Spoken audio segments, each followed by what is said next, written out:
Well, hello, y'all, and welcome to Shade and the City.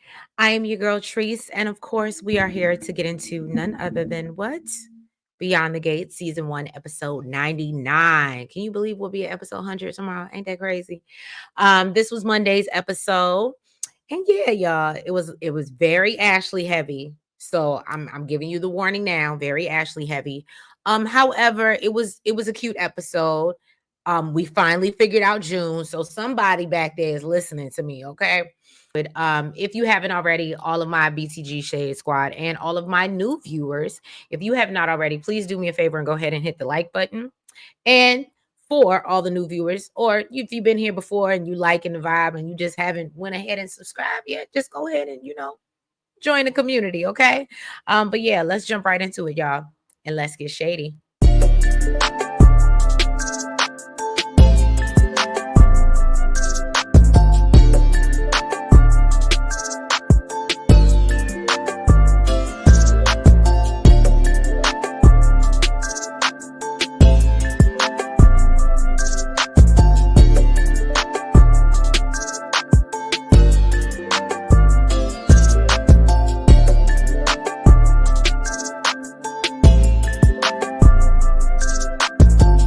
Okay, y'all. So we start out the episode, like I said, it's very Ashley heavy, okay? Chenise is confronting Ashley about acting funny because she's seen her with Derek. And so Ashley tries to act like she's unbothered and says that Derek is the last thing on her mind. So Chenise said, well, why you acting so standoffish every time I walk into the room?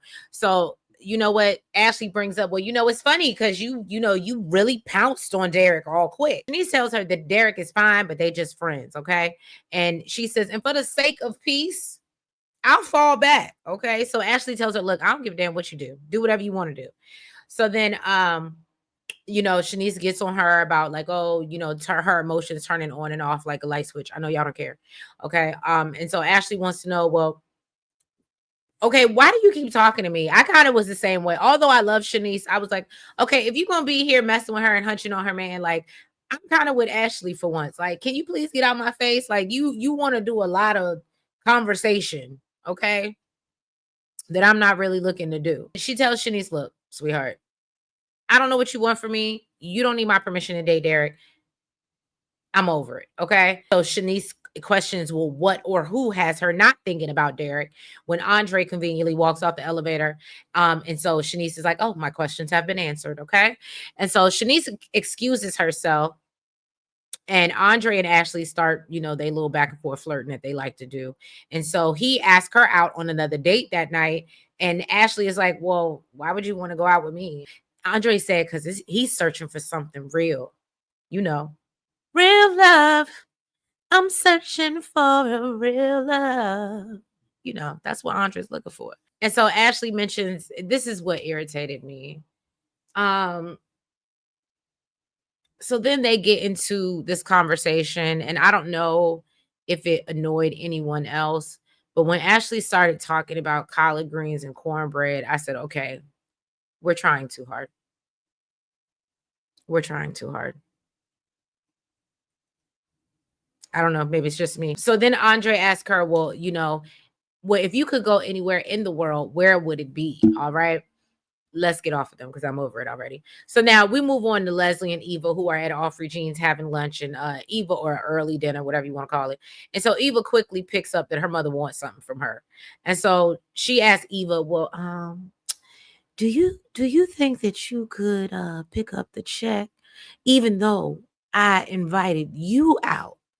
And said, consider it payment for all those valuable life lessons that I've given you.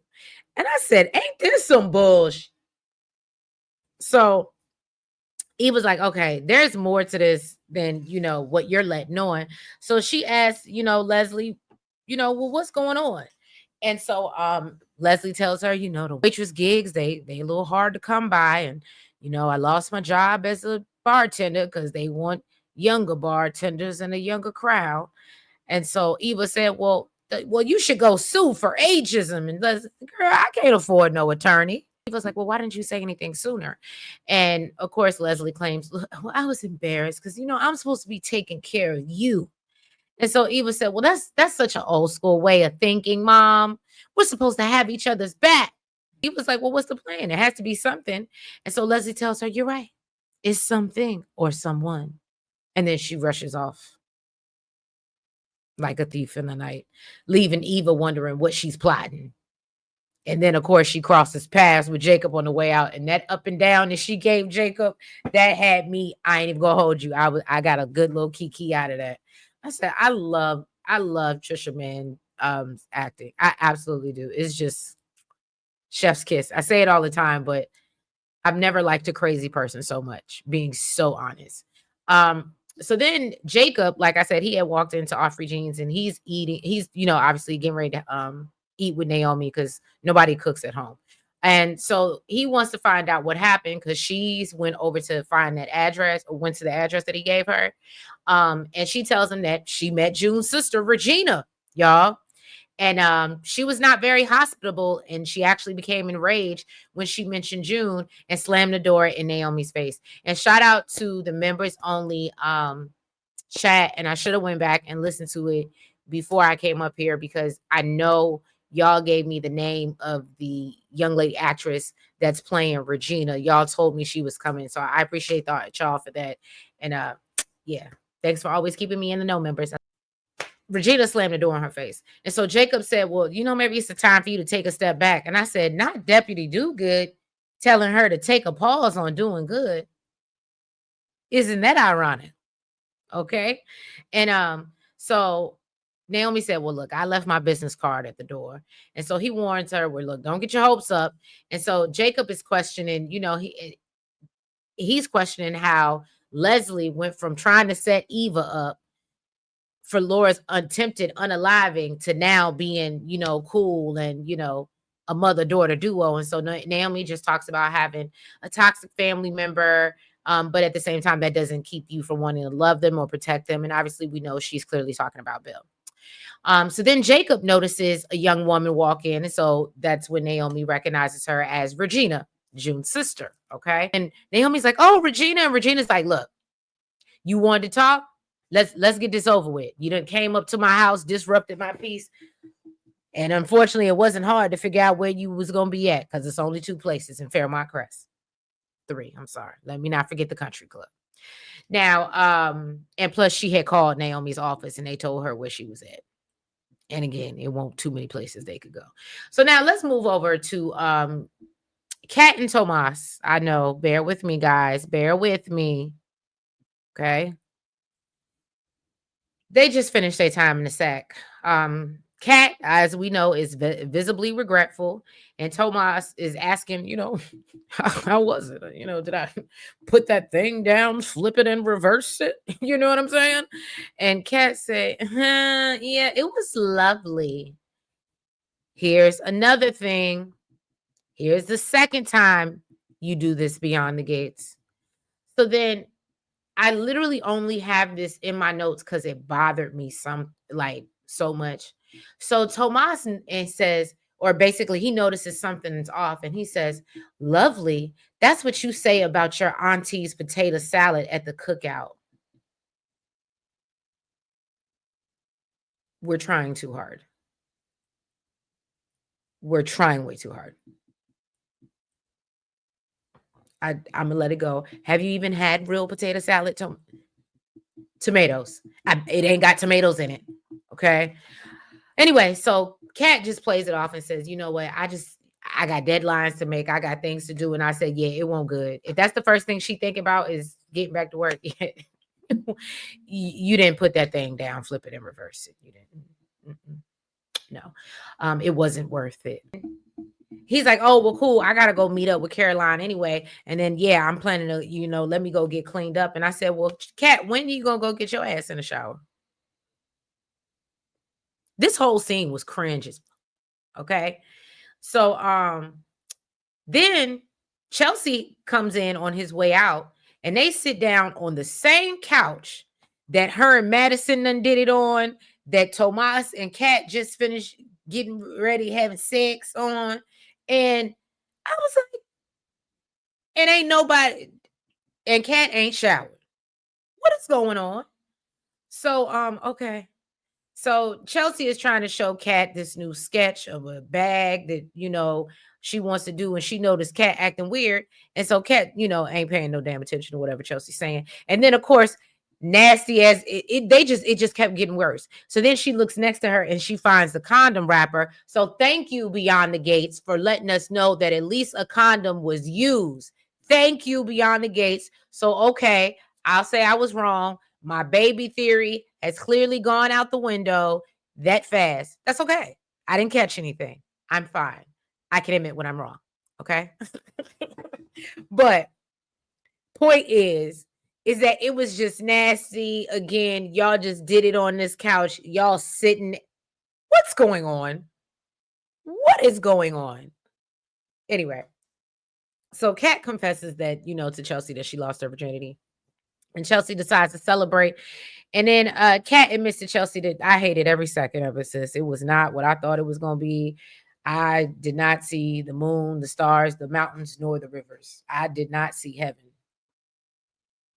I didn't. Okay.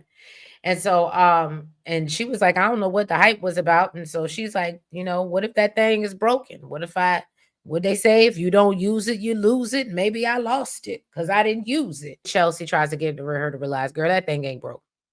That's just, you got to dust the cobwebs off and, figure it out. You know what I'm saying? Get back on the saddle a couple more times. And just be open with Tomas about it and let him know that thing won't thing it like he thought it was thinging. Okay. Now let's go over to Leslie, who has pick six at this point, because now she's going over to see Ted. And like y'all always tell y'all, I'm not doing this back and forth. Dana, I'm not doing that. It's either Leslie or it's pick six. So pick six done went by Ted's hotel again. Hello, Teddy. Did you miss me? And so she tells him, if it's a bad time, I can always come back. And he said, it's always a bad time for you. So she said, I know that I'm the last person that you want to see. And he said, but you still here. And I said, go ahead, Ted. Go ahead. I like that. But then you disappoint me like you always do. Because then she lets him know that, I hate this as much as you do. And so Ted said, no, I highly doubt that. And so she moves past him into his room. And I said, Ted, what are we doing? This is why I can't believe that you don't want her. Because there's just no reason why this woman continues to end up in your room. Granted, I ain't saying she big, but she ain't small that she could just work her. Like, you have to make room for her to walk in. Okay. Anyway, so she starts giving him her sob story about being on hard times and losing her job due to age discrimination. And so Ted wants to know, well, how the hell is that my problem? And so Leslie said, well, look, let me just have a loan. I promise I'm gonna pay it back. I promise Nicole won't find out. Ted said, hell to the no. He said, no, ma'am, not today, not tomorrow, not ever. And he said, hell to the no. Okay.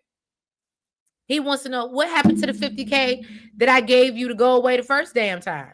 And so Leslie said, well, I did kind of spend it. I had to buy the dress for the anniversary party and I had to buy Eva a dress and Ted was like, most of the stuff that you be wearing is more than people's rent. And so, of course, Pick Six said, oh, so you know this. You've been checking me out, huh? Ted said, I have been waiting for this moment to tell you and your expensive taste, go to hell, okay? All the way to hell.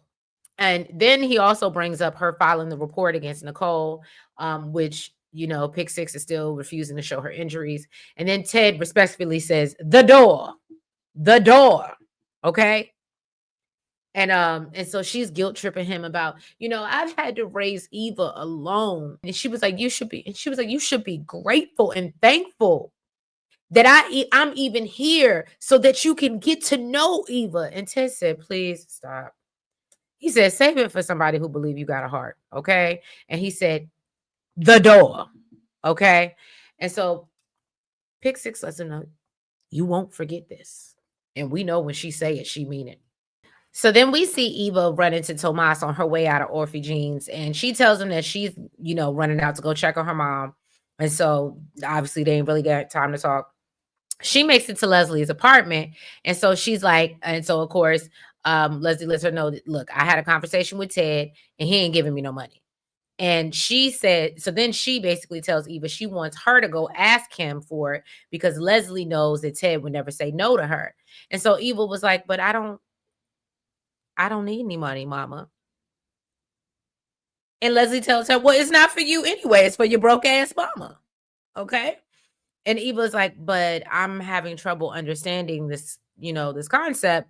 And so Leslie said, look, it is your sacred obligation to look out for your mother. And Eva said, hold on, that's not what you were saying down at Orphy Jeans just literally a couple hours ago. And so she wants to know, well, what if I say no, you gonna go live under a bridge if I don't help you? And this is when she should have known. It was crazy because she said, no, I'll just move into the suite. And I said, what's so crazy? I'm surprised she hasn't already done that. Because we see how she liked to pop up on Ted. I am actually very surprised that she hasn't already moved into that suite so she can be closer to Ted. But basically she tells Eva, look, go work your magic and so I can keep these lights on. Okay. So then we see Naomi and Jacob. They break the news to Regina that June has been living on the street. And Regina said, I ain't spoke to June in years, and I personally don't care to. So Naomi asked about, well, the photo. And so Regina recognizes it. And obviously it's, starts to get emotional. And so Jacob is like, well, who are they? And so she pulls out her phone and shows them the same photo of Ron and Cecile. I ain't even gonna hold you. Samantha looks more like a Cecile. If our theory is right, and June is those kids' mama, which I feel like we kind of know for sure now that June's is those kids' mama. Okay. So that's why I said that to me, this was a good episode because I said what I wanted and they delivered. Okay, thank you for listening. So she said Ron would actually be picking out colleges by now. And she explains that June had kids and decided to, just decided to stop being a mother one day. And so then they were taken in by the system and they were adopted. But unfortunately, it was a private adoption, so they won't tell them, who, or it was a closed adoption, I should say. And so she says that she even went as far as to hire a private investigator, but once it's closed, that basically means no answers. And she said that she could never forgive June for that because she loved them babies, just like they were her own. And then suddenly June walks in and her memory is restored because she's like, Regina? And I said, do you remember? Just saying. Now, at the same time, over at Orphy Jeans, this is a very small little clip. Nobody cares. Caroline comments on how Tomas looked like he glowing. Of course, he got sprinkled with some cat. All right, let's move on. So Ashley tells Andre that she's always dreamed about going to Paris. When he runs off, then she gets a surprise delivery, and it's a little beret and a note from Andre. And Chenise teases her about her pouncing from one thing to the next. And then we see Ashley show up in either Andre his apartment or either it's a hotel room, but he has it set up like it's like they have a date in Paris. And it was cute. I'm gonna give them their things. It was cute. If Danny would just stop doing whatever she was doing and talking about Bill, maybe she could get some of this. You know what I'm saying? Because clearly he's a romantic. So then this made me so mad. Eva shows up at Ted's door and she tells him that, look, I know my mama came by to, talk to you and ask if she could, you'll loan her some money. She said, I know you said no, but can you give it to me instead? Ted feels like Pick Six is used Eva to manipulate him again. And Eva says, no, I'm not being used. It's my choice and I vow to pay you back. So Ted said, it's not even about the money. It's about the hole that your mama got over you. And so she's like, that's my mother. And if I don't help her, who will? So then Ted tells her that, Pick Six, that's not your cross to bear. That's some real type of crazy. She got 6 personalities right now. We're waiting on number 7. But she got some with her. You shouldn't bear that, okay? Eva said, look, she really needed the help. Even if I'm not sure that she need the help. Okay.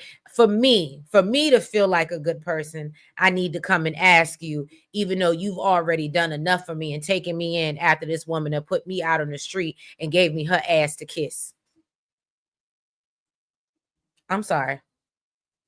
Did I say something right? Okay, y'all let me know in the comments. But anyway, so Ted basically said, so even if this means enabling her, and so Eva says, yeah, this mean it, even if it means being her daughter. And so she said, please, Ted, please. And so Ted says, you know what, Eva, I'll do anything for you. And I said, I am through, done. Turn it off. And I said it on X and Blue Sky. I said, anytime I've felt bad or have tried to feel sad for Eva, she does like this. And I can't condone it, y'all. So, but yeah, that was episode 99 of Beyond the Gates. If I missed anything, let me know. But I think that was pretty much it. Like I said, it wasn't a filler episode, but it definitely wasn't like boom, boom, boom, boom, pow. But we got a lot last week. And I even think June's Secret coming out was kind of like soft. Like maybe it's the soft launch and we'll get more into it as the week goes out. But I felt like it was kind of soft. Like I expected to be more around it. But anyway, so yeah, y'all. If you haven't already, please make sure you hit that like button. Make sure you comment. Make sure you subscribe, and make sure you hit the notification bell. Make sure that you are following us on all the platforms. If you are not already, we are on the X, the Twitter, the Blue Sky, the Facebook, the IG, and the TikTok. Okay, and Lemon 8. Okay, I'm just branching out. You know what I'm saying? But no, we appreciate y'all. And I will catch you tomorrow for episode 100. And I'm trying to stay on time so that I get you all your recaps for the rest of the week. So I'll holler at y'all later. Have a great week. Good night. Bye-bye.